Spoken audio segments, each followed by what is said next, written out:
Bonjour, je suis très heureux de vous accueillir et j'ai le plaisir d'animer ce webinaire organisé par les commissions recrutement et conseil en évolution professionnelle du Syntec. Le sujet, c'est l'ambition, c'est d'échanger sur la sécurisation des parcours professionnels. Voilà. L'idée est venue, c'est le fruit d'échanges entre professionnels, chasseurs de tête, outplaceurs, coachs, etc. Nombreux sont les outplaceurs qui reçoivent des appels de cadres, de dirigeants qui sont pas conservés dans leur période d'essai ou qui, au bout d'un an, 2 ans, il y a un changement d'actionnaire, il y a un changement de président, etc. Et il y a séparation. Et il y a une très grosse difficulté à pouvoir avoir une négociation sympathique et surtout un outplacement pour pouvoir rebondir. Les chasseurs de tête vivent aussi ça de façon du côté des recruteurs, puisque souvent les chasseurs nous disent, ben voilà, j'ai passé un temps fou à rencontrer des candidats. Plusieurs fois, le candidat a rencontré des membres du, du comité de direction du client. Et finalement, il a une proposition et au moment de passer à l'acte, il fait demi-tour parce qu'il a peur de prendre un risque. Donc, l'idée de ce webinaire est de réfléchir sur la sécurisation pour les candidats de quitter un employeur pour progresser, se lancer dans une nouvelle aventure, qui exprime une appréhension et qui hésite à changer d'entreprise. Prise de risque dans un contexte de changement rapide, appréhension d'une séparation, perte des indemnités liées à l'ancienneté. Vous quittez une entreprise, vous avez 10 ans d'ancienneté, pour aller dans une entreprise où au bout de 6 mois ou 1 an ou 2 ans, vous n'avez aucune indemnité de licenciement. Risque d'image, chômage, trou dans la carrière. Et puis, attractivité et sécurisation pour les recruteurs. Euh, 51% des cadres en 2024 déclarent vouloir changer d'emploi en 2025. Donc il y a un phénomène important. Et malgré ce chiffre, combien de recruteurs ou de chasseurs constatent que ces craintes ou hésitations chez certains talents freinent candidature et recrutement? Ces doutes, bien que fondés, ne doivent pas être un obstacle pour attirer les meilleurs profils. Pour les candidats, nous allons réfléchir à quelles sont les bonnes questions à se poser avant de décider, quels sont les éléments d'appréciation d'une opportunité, comment bien négocier, sécuriser sa transition, pardon, comment demander une clause parachute, comment créer les conditions d'une prise de poste, pardon, réussie. Pour les entreprises, ne pas se tromper, sécuriser le process de recrutement, évidemment, sécuriser les intégrations et préserver leurs images d'employeurs. J'ai le plaisir d'animer ce séminaire avec des experts du sujet. Béatrice Arras, chasseuse de tête depuis 25 ans chez Lincoln, qui est un cabinet qui a été créé, c'est une grande année 92. Euh, Exactement. comment? Oui, oui, exactement, oui. Voilà, qui est un cabinet international. Tu es spécialisé aussi dans les métiers de la banque et de l'assurance, une culture très particulière là-dessus. Et vous vous appelez agent de talent. J'ai regardé sur votre site web, ce qui veut tout dire. Iman, qui est à nos côtés avec nous, et tu es, pardon, administrateur du Syntec Recrutement, Béatrice. Oui, Iman, qui est managing directeur du groupe Human Skill depuis 2017, c'est 650 collaborateurs, 65 millions d'euros de chiffre d'affaires. Et tu es la fondatrice d'Aravati, qui est un cabinet de détection de talents particulièrement connu dans le monde du digital, donc aussi chasseuse de tête depuis les années 2000. Iman est administrateur pardon, du Syntec Recrutement et anciennement président de cette commission, c'est ça? Marie-Liès, tu diriges C'est ça. directrice Bonjour générale à tous. de Next Move, qui est un des cabinets de référence de la place en matière d'outplacement et de coaching. Tu es senior executive coach, tu connais donc bien les enjeux des stratégies de carrière des candidats, mais aussi les stratégies de gouvernance en entreprise. Et puis, l'homme de loi indispensable, Nicolas Sauvage, qui est expert en droit social. On dit travailliste parce que spécialiste dans le droit du travail, c'est ça, C'est Nicolas? ça. Tu as prêté serment là encore en 92. Tu es également médiateur depuis une dizaine d'années. Tu enseignes à HEC et tu as été un des contributeurs importants des travaux des commissions conseil en évolution professionnelle sur cette nouvelle clause parachute. Donc merci à vous. Euh, j'ai envie de planter le décor. Les données spécifiques concernant le taux de succès des périodes d'essai n'existent pas vraiment. Ce qu'on sait, c'est que selon une étude de la DARES qui date un peu, on a à peu près 20% des périodes d'essai, des CDI qui ont été rompus à l'issue de la période d'essai. Ce qui, on peut estimer 2 à 3 fois plus au bout de 2 ans euh, d'ancienneté. Le taux de succès de la période d'essai tourne donc autour de 80-85%. Et ceci inclut les ruptures initiées aussi bien par l'employeur que par le salarié. Iman, quelles sont en tant que conseil des recruteurs finalement, quelles sont les principales causes d'échec des périodes d'essai ou de désintégration?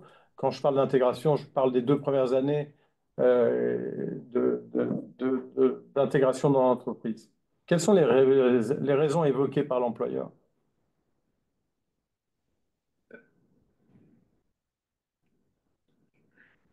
Iman, est-ce que tu nous as entendus? Oui, ça y est, je vous ai entendu, je vous avais perdu quelques minutes. Je suis désolée d'être à distance aujourd'hui. J'espère que vous m'entendez bien. Et les, les- les raisons pour lesquelles il peut y avoir une rupture en période d'essai ou après sur un nouveau candidat sont souvent des problématiques de changement de présidence, de stratégie, de gouvernance. Euh, le manager qui vous recrute n'est plus là au moment où vous arrivez. Tout ça sont des choses qu'on voit régulièrement arriver. J'ai eu pour ma part une histoire qui n'était pas très chouette, où j'avais recruté une directrice générale pour une filiale d'un groupe média, pour lancer une nouvelle activité dans ce groupe média. Donc, le président qui m'avait mandaté m'a demandé de chasser. On a chassé quelqu'un qui avait une dizaine d'années d'expérience dans une boîte concurrente et donc d'ancienneté dans cette boîte. Elle a donné sa démission, elle a fait son préavis. Et au moment où elle est arrivée dans l'entreprise, quelques jours après son arrivée, le président a été remercié. La stratégie de créer cette nouvelle activité n'était plus d'actualité et on lui a demandé de partir au bout de quelques jours de présence, ce qui est tout à fait légal vu qu'il y a une période d'essai et que lors de cette période d'essai, vous pouvez décider de vous séparer d'un collaborateur sans aucune raison. Et donc là, je me suis retournée vers le DRH en lui disant comment on fait? On a mis quelqu'un en difficulté, elle a démissionné, elle avait 10 ans d'ancienneté qu'elle a perdu, elle se retrouve sans droit aux acédiques. Et comment peut-on l'accompagner? Donc j'avais demandé deux choses. J'avais demandé qu'il la garde au moins 4 mois pour qu'elle puisse bénéficier des acédiques et donc qu'on l'indemnise à cette hauteur-là. J'ai rencontré un nouveau président extrêmement fermé sur le sujet, donc qui ne voulait absolument rien faire. Et avec le DRH, on a offert un outplacement à cette jeune femme que le cabinet Ravati a financé à l'époque, parce que je trouvais que c'était absolument indécent de la laisser dans cette situation. Et le DRH a négocié des indemnités qui lui permettaient d'avoir 4 mois, mais on a fait ça dans le dos du président de l'entreprise, pour dire à quel point, effectivement, la rupture en période d'essai peut être catastrophique pour un candidat. Donc voilà Mais l'anecdote que j'avais à raconter. c'est une très bonne introduction. Béatrice, tu as, je crois, quelques chiffres aussi sur le taux, on va dire, d'échec ou d'abandon en cours de Ouais, parcours au sein du cabinet. ouais, donc avant même, effectivement, une nouvelle prise de poste, nous, ce qu'on a observé à l'échelle de Lincoln, c'est une augmentation quand même du refus, à ce qu'on appelle dans notre jargon le refus de propale. C'est des personnes qui ont fait tout un parcours, tout un process de recrutement et qui, au moment de signer, se désistent. Donc là, c'est pour évidemment diverses raisons, mais on a, nous, constaté une augmentation qui s'est manifestée dès 2023 et confirmée en 2024 à hauteur d'au moins 10%, et selon le secteur d'activité, ça peut même aller jusqu'à 20%. Donc peut-être évoquer les Les peurs. différents motifs, les peurs, hein, que Quelles sont peuvent... les peurs, oui, Ouais, évoquées? ouais, c'est ça, c'est que malgré, alors tu exprimais le fait que nous appelons des agents de talent. Effectivement, en tant qu'agent de talent, on a tout un processus d'accompagnement de nos talents jusqu'à l'identification d'un profil et pour faire le match parfait avec une opportunité. Et malgré toute l'attention qu'on va porter à nos talents, on est confronté à ces peurs chez les candidats qui font que qu'au moment de signer, au moment de sauter l'obstacle, ils se désistent. Alors les peurs, les raisons, elles peuvent être d'origine diverses. Elles peuvent être influencées par l'incertitude tout simplement économique, hein. Donc, on a soit une influence très macro sur une situation politico-économique et un environnement macroéconomique, et ça peut être aussi très sectoriel, beaucoup plus focalisé sur un secteur. On a l'exemple de l'immobilier, qui est un secteur qui s'ouvre depuis 2 ans. Voilà, on a des postes à pourvoir où on va aller chercher des candidats qui ne sont pas forcément issus du secteur. Et parce que ce secteur est en difficulté et avec peu de visibilité sur 2025, voire 2026, on a des refus, effectivement, des personnes qui ne souhaitent pas changer pour aller vers ce type de secteur. On va retrouver un petit peu les mêmes freins sur les univers de start-up, par exemple, dans les contextes de marché de l'emploi un petit peu difficiles aujourd'hui. C'est vrai que la question se pose de quitter une entreprise bien établie pour aller rejoindre une start-up où les perspectives, la pérennité de l'activité et des financements à venir, il y a forcément un point d'interrogation. Donc là aussi, c'est une raison voilà, très fréquente. Après, on a des raisons aussi dans le plus personnel ou émotionnel, des raisons liées à la configuration soit familiale ou à des contraintes familiales. On a eu un cas récemment d'une personne qui avait démarré un process de recrutement sur un poste qui était extrêmement valorisant pour son parcours professionnel et tout à fait adapté à l'évolution qu'il souhaitait avoir. Et il s'est retrouvé aidant, puisque sa conjointe, voilà, s'est retrouvée malade. Le poste nécessitait de faire beaucoup de déplacements. Pour cette raison, cette contrainte familiale, la personne a finalement fait le choix de ne pas quitter son entreprise. Voilà. Et après, on a aussi des raisons qui peuvent être plus des avantages qu'on va appeler invisibles dans l'entreprise, des attachements très forts que certains candidats vont avoir vis-à-vis de leur entreprise, soit vis-à-vis de la culture de l'entreprise, ou tout simplement des liens sociaux qu'ils vont avoir créés avec leurs collègues. Et ces liens sont tellement importants dans leur vie et dans leur équilibre que finalement, là aussi, lorsqu'il s'agit de prendre la décision de quitter cet environnement très confortable d'un point de vue émotionnel, ils font le choix de ne pas quitter l'entreprise. Voilà, donc effectivement, pour pas être trop longue à retenir, il y a vraiment une diversité de freins, de raisons, et qui sont soit d'ordre économique, émotionnel, familiaux, et puis l'incertitude financière aussi, ne pas se retrouver, de ne pas prendre le risque de se retrouver sans emploi à un moment donné, qui peuvent expliquer le fait de ne pas aller vers une opportunité, même si elle fait vraiment du sens par rapport au parcours professionnel. Nicolas, l'homme de loi, est-ce que tu vois d'autres causes, non seulement pendant la période d'essai, mais pendant la période d'intégration, les 2 premières années, c'est là où il y a une zone un peu de risque et de perte de chance. Tu vois d'autres raisons et surtout, quels sont les risques? Est-ce que c'est des sources de contentieux, comme l'évoquait Iman tout à l'heure, où vraiment le salarié est en position défavorable par rapport à l'employeur? Oui, alors deux petites choses. Tout à l'heure, tu m'as présenté en disant que j'étais travailliste. Il faut préciser que ça veut dire que je fais du droit du travail et je ne le fais que côté employeur. Donc j'ai un prisme particulier, c'est que je cherche toujours à conseiller et protéger les employeurs. Deuxième chose, pour rebondir sur ce qu'a dit Iman tout à l'heure, un point important qui est une croyance répandue, mais qui est pas tout à fait exacte. Pendant la période d'essai, on peut pas rompre la période d'essai, par exemple, pour la raison de l'histoire que nous a relaté Iman. Il y a un changement de président, il y a un changement de stratégie, c'est pas du tout la faute du salarié, et ce salarié peut parfaitement saisir les prud'hommes parce qu'en fait, la Cour de cassation considère qu'on ne peut rompre une période d'essai que pour un problème de compétence. Alors, ça peut être des compétences techniques ou ça peut être des compétences comportementales, éventuellement, mais que pour un problème de compétences. Autrement dit, la raison dans l'histoire d'Iman, qui est fréquente, changement d'actionnaire, changement de président, etc., changement de stratégie, c'est pas la faute du salarié. Normalement, on ne peut pas rompre cette période d'essai pour ce motif-là. Donc, on s'expose à un contentieux. Donc, je voulais vous le dire parce que c'est quand même un point important. Euh, alors, qu'est-ce qui peut avoir comme problématique? Ben, comme l'a expliqué tout à l'heure Eric, le salarié avait bénéficié d'une ancienneté, donc il avait un certain nombre de protections du droit du travail. Il arrive dans une entreprise où il est en période d'essai. La période d'essai, vous savez que ça peut être rompu très très facilement, avec très peu de temps devant soi. Et donc, le salarié a démissionné et il arrive dans une situation où il est en période d'essai et on peut rompre son contrat en quelques jours et notamment quasiment sans motif, à part vos compétences ne correspondent pas à ce qu'on attendait.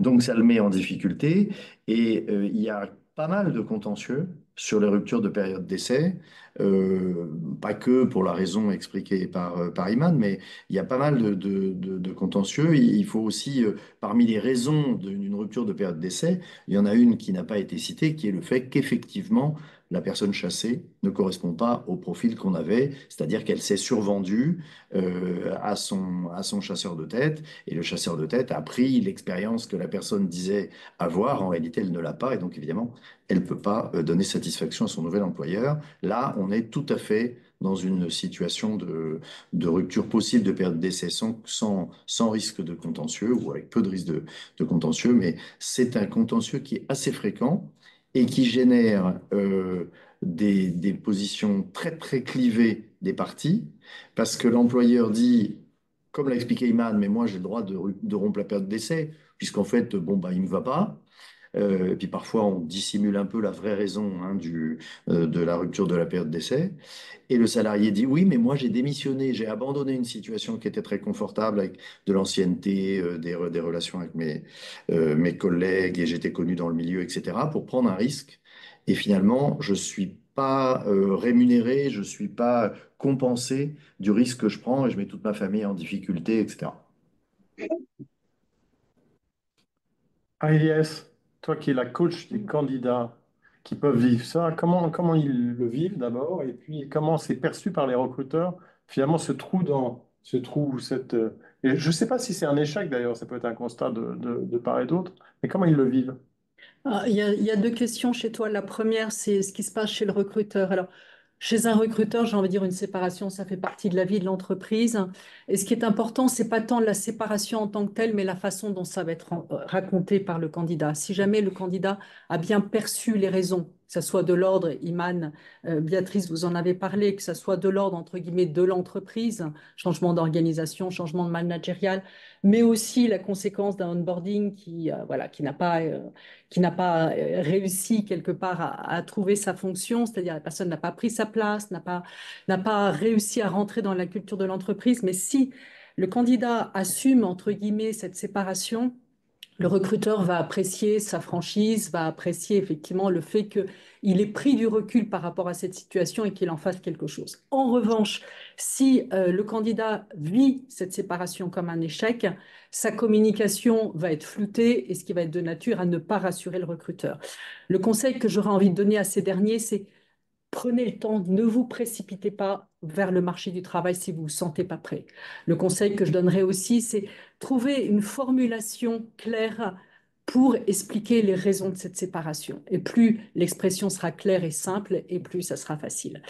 Qu'est-ce qui se passe chez un candidat? Évidemment, c'est compliqué parce qu'on a abordé, en fait, qu'est-ce qui motive un candidat à changer de job? Peu ou prou, on est quand même toujours dans un contexte de booster son employabilité. C'est trouver un nouvel élan professionnel, c'est avoir une fonction et avec un périmètre élargi. C'est évidemment booster sa rémunération. C'est parfois aussi embarquer sa famille voilà, dans une carrière internationale. Et donc, quelque part, c'était un pari, de l'audace. Et merci, j'ai envie de dire, aux chasseurs de tête et aux recruteurs d'être là pour permettre aussi aux personnes de donner un élan à cette carrière. Mais ils ont l'impression à l'instant T d'avoir effectivement réalisé un pari qui a été un pari perdu. Et donc, c'est comment transformer effectivement l'essai. Et encore une fois, c'est pas immédiat, mais la capacité pour eux de comprendre ce qui s'est passé, de transformer l'essai, fait toute la différence, hein.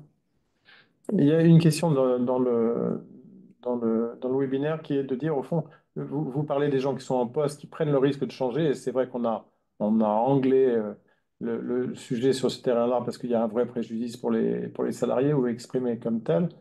Quid des personnes qui sont au chômage? Il y a aussi cette perte d'opportunité parce que finalement, ils ont pu ne pas prendre un autre job en parallèle. Il y a toujours une perte d'opportunité quelque part qui peut arriver à un instant T. Et pour les personnes qui sont en transition, il y a aussi des paris sur C'est l'employabilité ça. qui existent, hein. Béatrice, tu évoquais tout à l'heure le secteur de l'immobilier. Il y a aussi des personnes qui sont dans le domaine du retail qui vont souhaiter changer de secteur d'activité. Et voilà, il y a toujours cette notion quand même, être le garant, entre guillemets, de sa propre employabilité qui est présent. Et oui, c'est une perte d'opportunité, tu as raison, parfois de se retrouver en transition parce qu'on n'a pas pris effectivement une fonction qui nous était proposée. Iman, les points de vigilance lors de cette phase de négociation, qu'est-ce que vous conseillez aux recruteurs? Quels sont les points que vous checkez avec l'entreprise? Est-ce que vous utilisez des tests? Est-ce que c'est parfait? Voilà, comment on réussit un mariage? Il y a une méthode. Quel est le rôle d'un cabinet de chasse de tête là-dessus? Bah, Béatrice ne me contredira pas, je pense. Le... Je crois que notre rôle, c'est de limiter au maximum le risque. Ça veut dire d'éviter de faire prendre des risques aux candidats, mais d'éviter également de faire prendre des risques aux clients. L'entreprise investit sur un recrutement, elle investit beaucoup, et le candidat, de la même manière, prend un risque en changeant d'entreprise et en changeant de job. Donc, notre rôle à nous, c'est de vérifier que l'adéquation est la meilleure possible et qu'on va limiter le risque par les entretiens qu'on va avoir avec les candidats. Mais je dirais que avant l'entretien, avant l'évaluation du candidat, ce qui est important, c'est de bien comprendre ce que cherche notre client, de travailler de manière précise avec lui sur ses attendus, sur les compétences indispensables, sur le rôle. Souvent, nos clients ont le sentiment qu'il faut beaucoup plus de compétences que ce sera nécessaire en réalité. Ils peuvent aussi avoir le sentiment que la personne qui doivent recruter sur ce poste doit être la même que celle qui quitte le poste, etc. Donc, on a un rôle de conseil en amont qui est très fort sur la compréhension du rôle, du poste, de la mission, des enjeux, de la culture d'entreprise. Vous voyez, il y a beaucoup de choses, hein, à valider en amont. Ensuite, sur les compétences recherchées, quelles sont les compétences indispensables? On va, et puis celles qui sont souhaitées mais qui sont moins indispensables, on va hiérarchiser pour avoir une idée très précise et s'aligner avec le client sur les vraies compétences. Et ensuite, on va aller valider auprès des candidats qu'on va rencontrer leur niveau de compétence sur chacun des sujets indispensables à vérifier. Alors après, chaque cabinet a ses propres méthodes, hein. Les entretiens structurés sont des méthodes qui fonctionnent assez bien. Donc des interviews où on demande aux gens vraiment de raconter ce qu'ils ont fait, comment ils l'ont fait, avec quels moyens, quels outils, les difficultés rencontrées, comment ils les ont dépassées. Et donc en faisant parler quelqu'un de manière concrète de ces expériences, on peut identifier les compétences clés qu'on cherche ou pas et challenger le candidat. On peut aussi utiliser des tests de personnalité validés pour vérifier aussi un certain nombre de choses sur la personnalité du candidat et son adéquation avec les attendus de l'entreprise et la culture d'entreprise. Donc voilà, on va faire des contrôles de référence.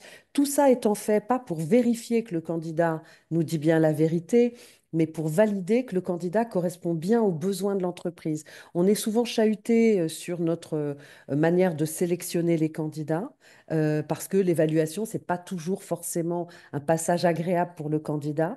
Mais moi, j'essaye toujours d'expliquer à mon candidat que l'objectif, c'est de pas se tromper, ni lui, ni nous, ni l'entreprise, sur la réalité de qui on est et de ce qu'on va pouvoir faire dans ce rôle-là et dans cette entreprise-là.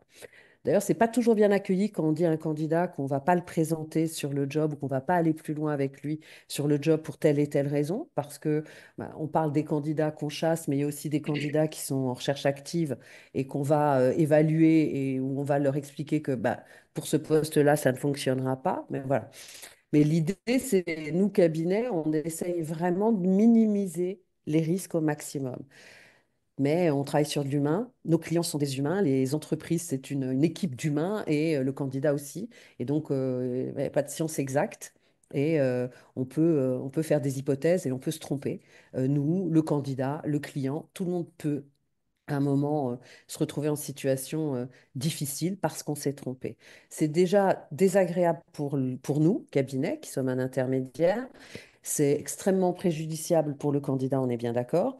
Et c'est préjudiciable aussi pour l'entreprise qui se retrouve dans une situation pas souhaitée du tout, avec quelqu'un qui est arrivé, un recrutement à refaire, un échec, voilà, de part et d'autre. Donc voilà, notre rôle à nous, c'est de limiter au maximum le risque. L'intelligence artificielle va révolutionner votre métier?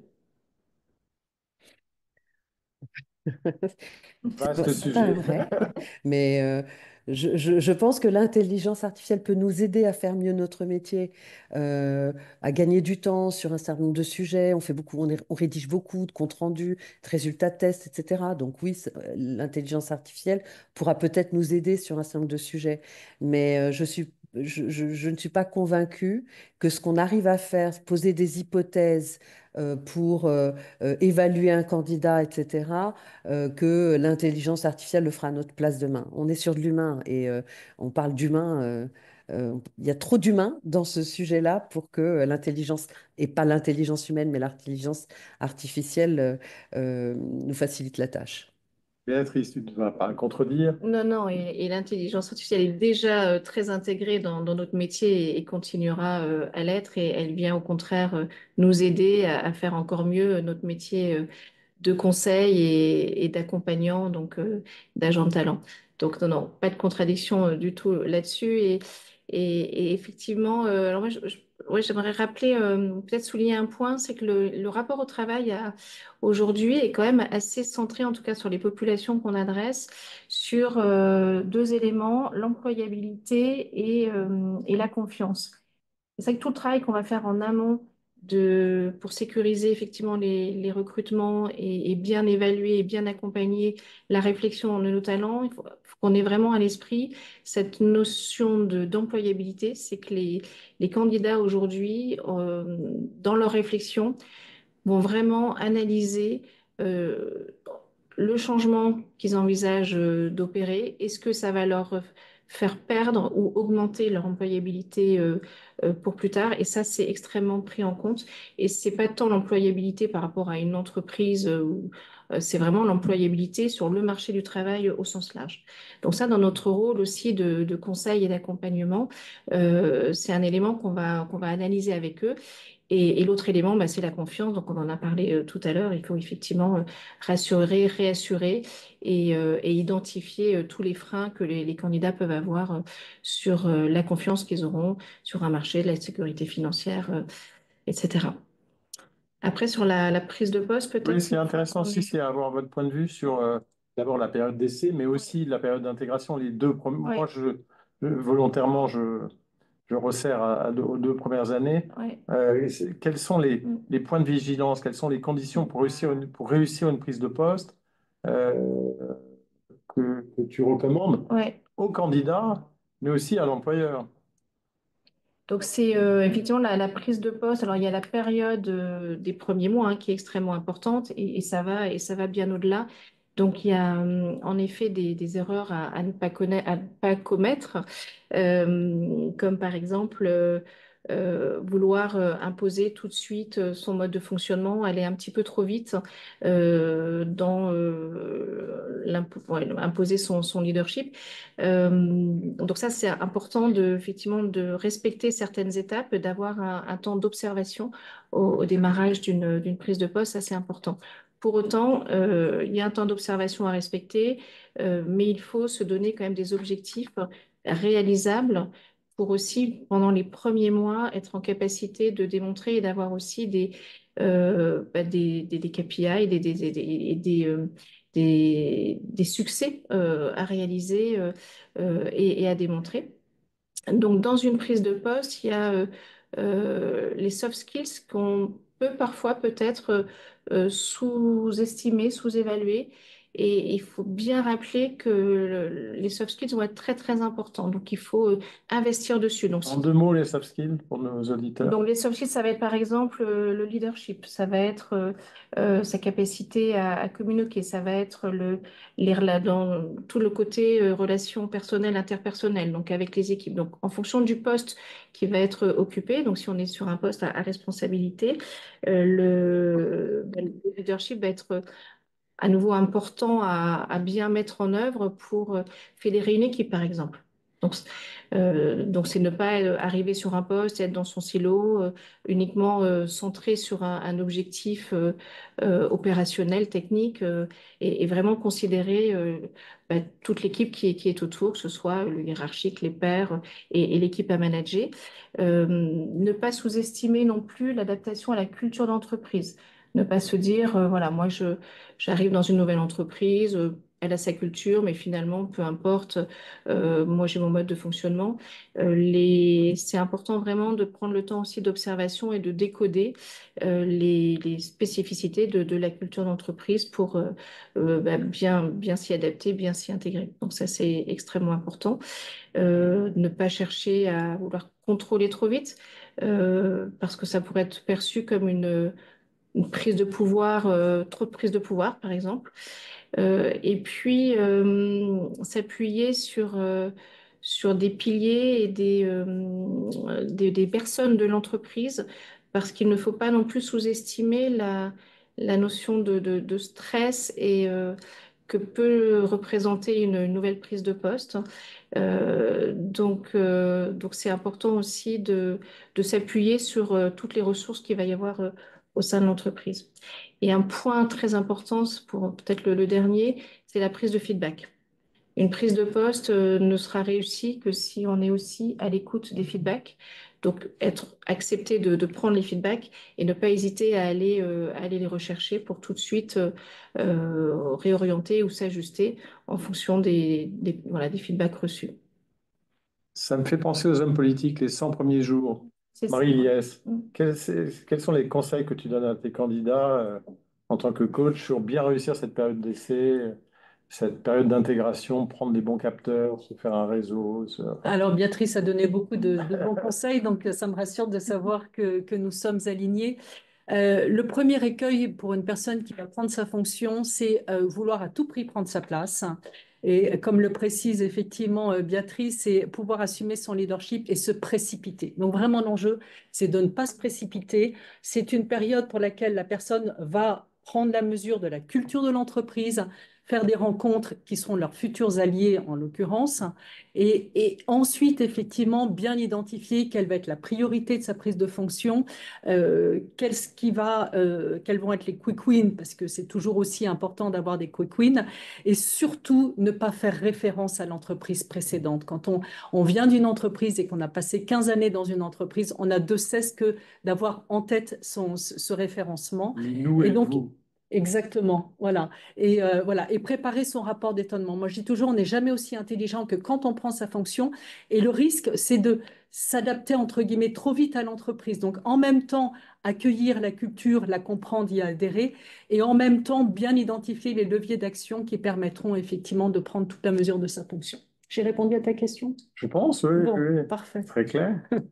Nicolas, sur cette période de transition, d'abord sur la négociation, est-ce qu'il y a des points de vigilance qu'on peut conseiller et aux recruteurs employeurs et aux salariés sur prévoir des clauses? On viendra après sur la clause parachute sur laquelle on a travaillé, mais déjà à ce stade-là, négociation, période de transition, période d'essai ou un peu au-delà, etc. C'est quoi les points de vigilance? Alors, l'origine de notre discussion et pourquoi on est ici, c'est cette histoire que tu racontais de la personne qui, en effet, soit a une crampe de stylo au moment de signer son contrat pour changer d'emploi ou qui, arrivée dedans, effectivement, finalement ne fait pas l'affaire. Elle s'en va ou elle se fait pousser dehors. En fait, vous connaissez Win-Win. Et là, on est on voudrait transformer lose, lose, lose en win, win, win. Pourquoi 3 personnes? Parce qu'en fait, dans une opération de transition de carrière, il y a 3 intervenants. Il y a le salarié, il y a le chasseur de tête, et puis éventuellement l'outplacer pour permettre de faire rebondir la personne qui n'a pas fonctionné dans son emploi et qui va aller ailleurs, ou elle-même qui était déjà au chômage et qui a un outplacer qui lui a trouvé un emploi et ça ne marche pas tout en étant passé par un chasseur de tête. Donc on a souvent 2 ou 3 intervenants. Et si ça ne marche pas, s'il y a une crampe de stylo ou si jamais ça ne marche pas dans la première période, on se retrouve effectivement dans un lose-lose-lose. Tout le monde a perdu, l'entreprise qui recrute a perdu du temps et de l'argent, le chasseur de tête va éventuellement ne pas percevoir sa rémunération ou pas tout, et l'outplacer, encore une étape plus loin, soit a manqué son opération d'outplacement, soit ne verra jamais arriver, parce que c'est l'un des sujets, ne verra jamais arriver le salarié qui a perdu son emploi durant sa période d'essai ou durant sa période d'intégration, parce que celui-ci va avoir tendance à se concentrer, et on en arrive à ta question, dans la négociation, sur un éventuel golden parachute en disant, ah oui, mais alors si vous me licenciez au début, moi, vous comprenez, j'ai perdu des actions gratuites que j'avais dans mon entreprise d'avant, j'ai perdu ceci, j'ai perdu cela. Et donc, il va essayer de se concentrer sur de l'argent dans dans une espèce d'indemnisation déjà prévue, donc un golden parachute en argent C'est fréquent, cette... dans son contrat de travail. Bah, plus les niveaux de job sont élevés et plus on a des salariés qui effectivement arrivent avec des exigences en argent. Ça, c'est un problème parce qu'effectivement, quand on rentre dans une entreprise, commencer à discuter de la possibilité que ça ne marche pas et qu'il faille être indemnisé, forcément, ça inquiète tout le monde. Ça inquiète le chasseur de tête, ça inquiète l'employeur, et puis même le salarié n'est pas très à l'aise à discuter de ça. Donc, dans la négociation d'arrivée, on voit des salariés qui insistent là-dessus, insistent aussi sur la clause de non-concurrence qu'ils ne veulent pas ou qu'ils veulent limiter. Voilà les sujets d'arrivée qui sont parfois des petits grains de sable qui font déraper et arrêter complètement une négociation d'entrée. Ça répond à ta question? Oui, oui, je pense. Pardon. Il y a des clauses aussi pendant la période d'essai, de renouvellement de période d'essai. Oui, alors on peut Il y a effectivement dire, des- on peut dire un mot de ça. C'est vrai que les périodes d'essai, là, on parle de cadres, plutôt de cadres qui vont être à un niveau élevé dans les entreprises. Dans la plupart des conventions collectives, on a une période d'essai de 3 mois qui est déjà assez longue. Dans Syntec, ici, on est chez Syntec, c'est 4 mois. Ensuite, dans pas mal de conventions collectives, ces périodes d'essai sont renouvelables. Et donc, si on fait 4 plus 4, ça fait 8 mois. Alors là, ça commence à être vraiment très, très long. Alors, petit conseil pour les employeurs, ne jamais indiquer chez nous la période d'essai est systématiquement renouvelée, parce que si vous indiquez d'emblée au candidat qu'elle est systématiquement renouvelée, c'est comme si elle n'existait pas, puisque ça veut dire que, quelles que soient les compétences du salarié, vous la renouvelez. Il y a de la jurisprudence sur le sujet où on a considéré que le renouvellement, en fait, ne valait rien. Parce que finalement, comme il était systématique, on n'avait pas renouvelé parce que la personne n'était pas bonne, on avait juste renouvelé parce que c'était l'habitude. Donc, il faut faire très attention à ne pas indiquer ça. Évidemment, pour les cadres qui auraient ce genre de choses qu'on leur annoncerait, faut être transparent avec son employeur en lui disant, ah non, me dites pas ça parce que si vous me dites un truc comme ça, vous comprenez, vous m'ouvrez un contentieux. Donc, c'est pas une bonne idée de me raconter ça. Dites-moi que je fais pas l'affaire. Dites-moi ce que je peux améliorer pendant mon renouvellement de période d'essai. Ensuite, quand on renouvelle une période d'essai, faites très, très, très attention à la forme. Ça coûte rien, c'est un papier de 3 lignes en disant, cher monsieur, à ce jour, nous n'avons pas eu le sentiment que vous aviez fait complètement le tour du poste et on souhaite vous proposer un renouvellement de période d'essai. Ça doit se faire avant la fin de la première période d'essai, hein, quand elle est renouvelable. Évidemment, on ne renouvelle pas une période d'essai qui n'est pas renouvelable par la convention collective. Ça, c'est la règle numéro 1. Mais enfin, quand elle est renouvelable, il faut renouveler avant la fin de la période d'essai. Il faut le faire par écrit. Et la simple signature du salarié avec la date sur la lettre que vous remettez ne suffit pas. Alors là, il y a de la jurisprudence longue comme le bras. Vous n'avez pas l'accord du salarié. Donc il faut lui faire écrire avant la fin de cette période, de première période d'essai, je consens au renouvellement de ma période d'essai.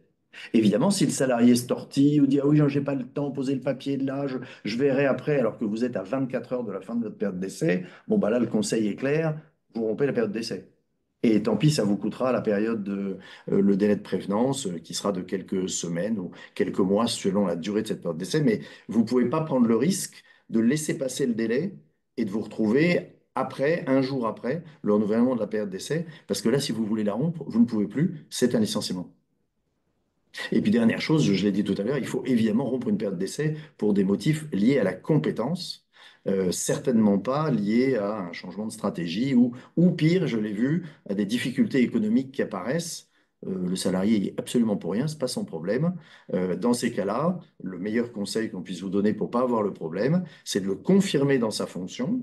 Donc vous confirmez le fait que la période d'essai est conclusive et vous passez sur un licenciement pour motif économique qui est en fait le vrai motif. Au moins là, vous avez respecté complètement la procédure et vous êtes, si votre motif économique est bon, vous êtes raisonnablement inattaquable.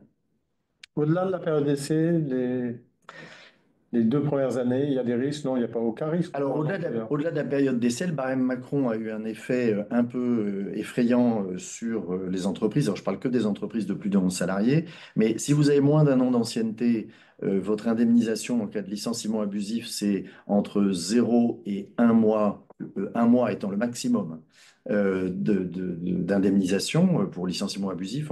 On dit souvent licenciement sans cause réelle ni sérieuse, mais ça n'existe pas, en fait, ce terme-là. Euh, donc, entre 0 et 1 an d'ancienneté, c'est très peu, hein. On a 0 à 1 mois d'indemnisation. Entre 1 an enfin, au-delà d'1 an, mais à moins de 2 ans, on est entre 1 mois et 3 mois. Ça reste encore très peu pour se retourner. Enfin, ça représente assez peu d'argent.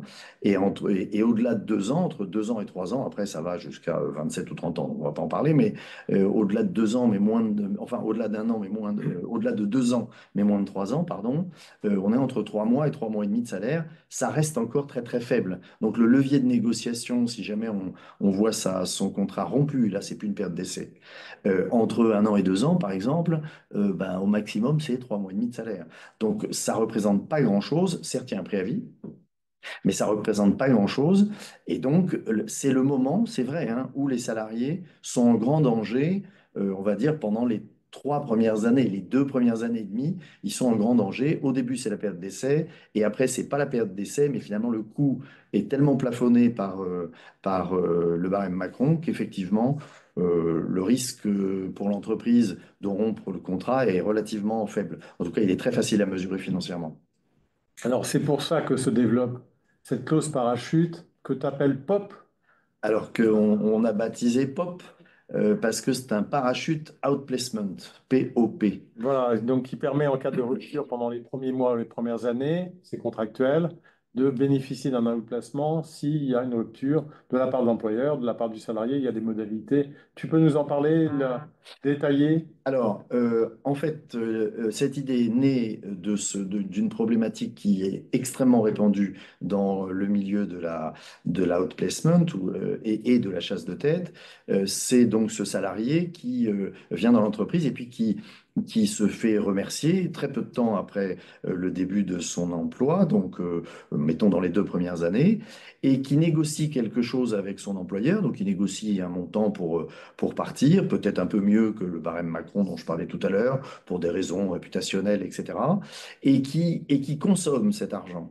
C'est-à-dire qu'il se dit, cet argent, c'est pour moi, l'employeur peut lui proposer. Il y a un certain nombre d'employeurs responsables qui disent, mais je vais vous proposer un outplacement, vous n'êtes pas le mauvais gars, mais bon, ça l'a pas fait avec nous, et en fait, vous avez sûrement votre place ailleurs. Je vais vous proposer un outplacement, ça va coûter 25, 30 000 euros. Je vous propose ça, évidemment, je le retire de ce que je vais vous donner financièrement. Et là, le salarié a en fait une mauvaise réaction, il se dit, non mais cash is king, l'argent, c'est le roi, je veux le liquide tout de suite. Donc non, je préfère avoir l'argent moi, puis je me payerai mon outplacement plus tard. Et en fait, ce que constatent les outplacers, c'est qu'ils voient des gens arriver 1 an après leur rupture, ils ont consommé l'argent que leur a donné l'employeur et qui aurait pu être affecté à l'outplacement, ils l'ont consommé, ils ont perdu des opportunités, ils ont 1 an de trou dans leur CV, ils sont très très difficiles à replacer. Et donc, ça va demander énormément de travail et le salarié n'a plus l'argent pour payer lui-même l'outplacement. Donc, devant ça, on a pas mal travaillé avec la commission sur ce sujet et on a imaginé POP. Et alors, POP, il va falloir que ça se répande vite, de façon à ce que ce ne soit pas suspect quand un salarié qui arrive, quand un candidat arrive dans une entreprise et le demande, et que le DRH puisse lui-même le vendre à son comité exécutif. C'est l'idée de faire un parachute qui n'est pas en argent, mais qui est en outplacement et qui est chronodégradable. Alors, pourquoi c'est un parachute? Bah parce que, il y a quand même une somme qui va être importante, qui va être consacrée à payer un cabinet d'outplacement.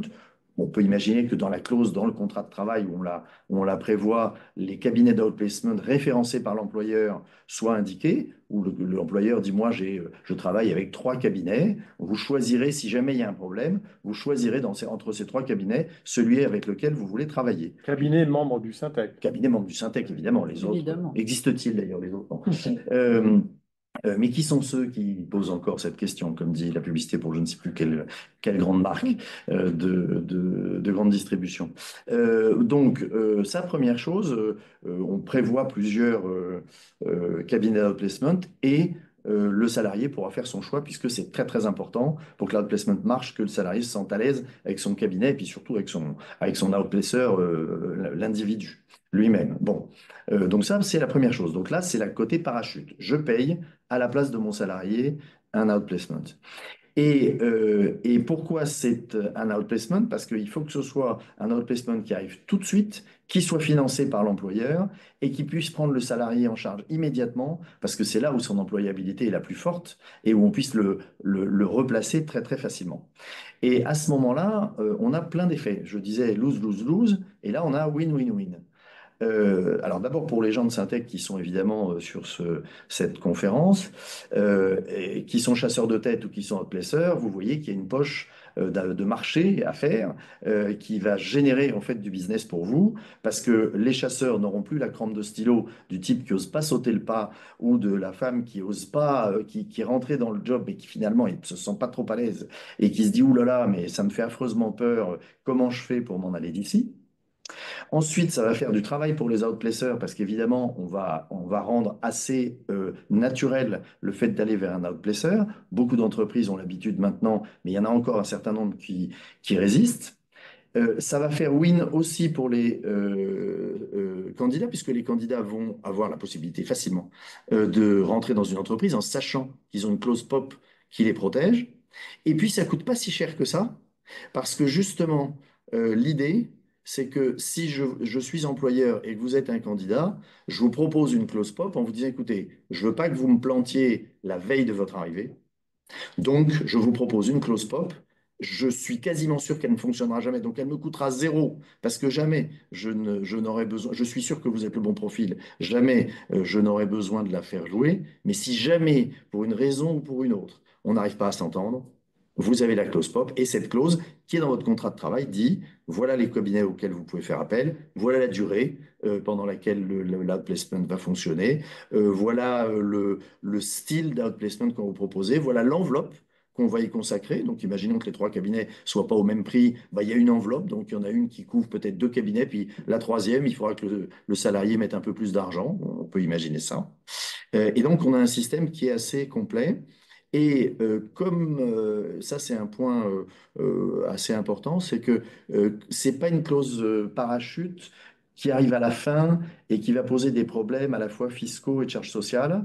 C'est une clause parachute particulière qui arrive au début et qui est la condition en fait posée par l'employeur pour être sûr qu'il arrive à faire venir le salarié. Et donc l'employeur va dire, moi je vous propose une clause POP, comme ça je suis sûr que vous allez venir parce que vous n'aurez pas peur, parce que comme le disait Béatrice tout à l'heure, vous aurez confiance en nous, puisque de toute façon, si jamais il y a un problème, on vous protégera. Voilà, donc c'est une clause qui présente cet avantage-là, et puis elle est chronodégradable parce que effectivement, dans une entreprise, bah, le salarié qui arrive, il va bénéficier d'une clause POP avec un outplacement, mais ses camarades qui sont comme lui dans le CODIR, dans le COMEX, dans je ne sais quoi, ils n'ont pas de clause d'outplacement. Donc ils vont dire, bah attendez, je comprends pas bien, travail égal, salaire égal, pourquoi j'ai un écart entre ma situation et la sienne. Alors lui, s'il se fait sortir, il a un outplacement et puis moi j'en ai pas. Bah oui, mais vous êtes là depuis 10 ans, donc si vous partez, vous avez une indemnité conventionnelle qui va être assez importante. Si vous nous attaquez parce que vous n'êtes pas d'accord sur le motif de la rupture, vous avez Macron, le barème Macron avec une très importante indemnisation. Lui, il ne l'a pas. Donc on lui donne ça le temps qu'il s'insère et qu'il n'y ait plus de problème. Et donc elle est chronodégradable, donc vous la prévoyez pour 1 an et demi, pour 2 ans. De toute façon, elle n'est évidemment pas réglée par la loi, elle est possible. Elle est facile à organiser. On a même fait un modèle. Donc, je ne sais pas comment on partagera le modèle à la fin Sur le site. sur le site. Voilà. Donc, il y a un modèle qui est évidemment caviardable et martyrisable à loisir, hein. Donc, on peut mettre un tas de choses dedans. C'est vraiment à votre main et ce sera quelque chose qui va se répandre. Et puis, euh, une fois que le chasseur de tête a l'habitude de la close pop, il n'aura pas d'angoisse à la proposer à son, à son client employeur en lui disant, faut mettre ça pour être sûr que le salarié vienne. Il n'aura pas de problème à le proposer au salarié, au candidat, en lui disant, bah, en fait, c'est la pratique de marché maintenant, on met des clauses pop. Ah bon, mais ça ne veut pas dire que, ils vont me sortir tout de suite, alors je vais arriver, ils vont me sortir tout de suite. Non, non, non, c'est standard maintenant. Dans leur contrat, il y a une clause pop. Si jamais ça ne se passe pas bien, vous serez protégé par un outplacer. L'outplacer peut aller le vendre aussi de son côté à son client employeur. Donc en fait, tout le monde est gagnant. Win-win-win. Voilà. Marie-Liesse, quel avantage tu vois pour tes candidats? Alors d'abord, avant de parler des candidats, je tiens quand même à préciser que certaines entreprises ont conscience de leur responsabilité lorsqu'elles vont chasser un dirigeant et les positionner et puis le onboarding ne fonctionne pas. Elles nous sollicitent dans le cadre d'un outplacement. Alors malheureusement, ce n'est pas l'intégralité des entreprises, sinon on ne parlerait pas de cette clause POP. Et merci Nicolas et Eric voilà, d'avoir préparé cette séquence et je pense que c'est très important. Un candidat qui va se retrouver dans une situation où il aura une période courte dans l'entreprise va le vivre comme un échec. Et le risque, en fait, le premier écueil, ça serait qu'il se précipite sur le marché du travail pour retrouver tout de suite, effectivement, un job. Et pour autant, il doit être préparé. D'accord? L'outplacement a pour vocation de le préparer et les mettre dans des conditions de succès pour lui permettre de réussir son employabilité immédiate, mais au-delà de ça, le préparer en faveur de son employabilité durable. Alors d'abord, pour celles et ceux qui ne sont pas très familiers avec la démarche d'outplacement, c'est quand même un dispositif qui permet de réduire de moitié la durée moyenne de transition professionnelle. Donc ça, c'est évidemment extrêmement important. Alors pourquoi on arrive à de telles statistiques qui sont chaque année mesurées par le Syntec Outplacement? Parce qu'en fait, nous positionnons la personne dans une véritable dynamique. D'abord, elle va intégrer l'entreprise, donc qui l'accompagne en outplacement entre deux entreprises. Donc, elle peut venir quand elle veut, du lundi au vendredi, et elle va être accompagnée. Nicolas parlait de la notion de fit qui est très importante. Elle va être accompagnée par un consultant coach qui va être son référent, qui va la rencontrer chaque semaine et qui va l'accompagner à tous les stades, tous les moments clés de sa transition professionnelle, depuis la définition du projet, depuis l'identification des cibles. Le réseau, elle va développer son réseau évidemment à cette occasion et ça c'est fondamental, mais également elle va travailler sur sa communication, sa visibilité sur les réseaux et dans le cadre de la campagne de recherche, elle sera j'ai envie de dire, suivie et accompagnée pour préparer un entretien chez Lincoln ou dans d'autres entreprises pour faire le retour effectivement d'expérience de ce qui s'est passé et puis aussi pour la rassurer parce que évidemment, il y a eu un sujet de confiance qui a été un peu émoussé avec l'entreprise et l'idée de pouvoir l'accompagner dans le cadre de son onboarding de façon à ce que la prochaine, effectivement, expérience soit pérenne. Et puis, il y a toute la dynamique collective qui est essentielle, c'est-à-dire qu'une pause professionnelle, en fait, c'est précieux si on le considère comme tel. Donc, c'est l'opportunité de se former. Aujourd'hui, on parle effectivement de l'IA qui bouleverse le monde du travail et l'employabilité. Et évidemment, ça fait partie de nos responsabilités de former les personnes sur ces sujets, mais également de prendre conscience de son leadership. Voilà, prendre conscience aussi de ce qui va nous mettre dans des conditions de succès. Et puis, le choix d'un projet professionnel. Parce que, voilà, on évoque aussi beaucoup aujourd'hui la relation avec l'entreprise, mais certaines personnes, parce qu'elles auront fait ce pas de côté, vont aussi vouloir ouvrir d'autres options d'employabilité, qui seraient créer une entreprise, reprendre une entreprise, devenir manager de transition aussi. Voilà. Iman, Béatrice, merci Marie-Liesse. Iman, Béatrice, le mot du chasseur de tête, quel intérêt pour les entreprises qui attirent des talents? Alors, ouais, Vas-y, vas-y. J'y vais, j'y vais. Ouais, alors, moi, je vois vraiment, et là, je m'adresse au DRH, un double win. C'est que au-delà donc de tout l'intérêt pour le candidat de placement que vient de détailler Marie-Liesse, le double win pour le DRH et pour l'entreprise, c'est à la fois d'abord un levier d'attractivité. Alors, quand ça sera généralisé, ça sera moins un levier différenciant, mais en tout cas, à date, c'est vraiment actionner un levier d'attractivité pour réussir à attirer les meilleurs talents et venir annuler tous ces freins qu'on a évoqués au début de l'échange. Et le deuxième win, c'est vis-à-vis des collaborateurs de l'entreprise. Parce que avoir un DRH, avoir une entreprise qui, à travers cette clause, se montre attentif au cycle de vie aussi des candidats, ça c'est extrêmement important. Voilà, ça va venir nourrir aussi la fierté des collaborateurs et l'engagement des collaborateurs de s'inscrire dans la durée dans une entreprise qui prend soin de ses collaborateurs et pas seulement du onboarding, mais aussi du offboarding. Et on sait qu'un offboarding réussi, ça a plein de vertus. Donc voilà, moi, les deux gros avantages, je le vois pour nos clients. Iman, Merci Béatrice d'avoir très bien résumé les avantages. Mais je dirais aussi que ça va nous aider à vendre des postes qui sont parfois un peu complexes, où on connaît l'historique d'une entreprise, on peut avoir des contextes particuliers d'entreprise, et dans ces cas-là, ça va nous aider et aider l'entreprise à attirer quand même les meilleurs talents pour ce client. Donc, euh, en rassurant sur l'envie d'aller au bout avec ce candidat et de se prémunir du risque au cas où il y aurait un risque. oui, alors il y a une question de Rodolphe. J'imagine que c'est Rodolphe de Miroir Social. Bonjour, ils en pensent quoi les syndicats de cette clause dans les entreprises? Les premiers échos que j'ai eus et qu'on a eus avec des représentants du personnel, ils voient évidemment un avantage pour les salariés, puisqu'ils voient une protection pour les salariés, un avantage pour pouvoir rebondir plus facilement et vivre mieux cette transition. Il y a aussi un avantage en termes de politique RSE puisque c'est quelque chose qui est audité par les personnes qui s'occupent de ça. Nicolas, je ne sais pas si tu veux. Elle t'était adressée là. Oui, oui, je connais bien Rodolphe. Bah non, je suis Toi, du ce même qu'il avis. s'agit. Je n'ai pas interrogé, moi, les syndicats spécifiquement sur cette clause. On est à un stade on présente cette clause au marché finalement aujourd'hui. Donc, je ne sais pas ce qu'ils en pensent, mais je suis d'accord avec toi. Il y a une autre question dans le chat là qui est amusante, mais à mon avis, qui n'est pas tout à fait pour aujourd'hui. Il n'y a pas que le mode salarial pour structurer la relation employeur-employé pour des postes de haut niveau. Il peut y avoir des relations sous forme de prestations. Je ne parle pas de management de transition. Quelle place ou avantage pour une telle solution dans l'esprit de l'employeur? Demande Emmanuel Delsuc. Alors, je crois que c'est pas tellement le sujet d'aujourd'hui, mais juste si on peut dire un mot, c'est une tentation. Elle aura probablement sa place plus tard. Elle va advenir d'une façon très généralisée.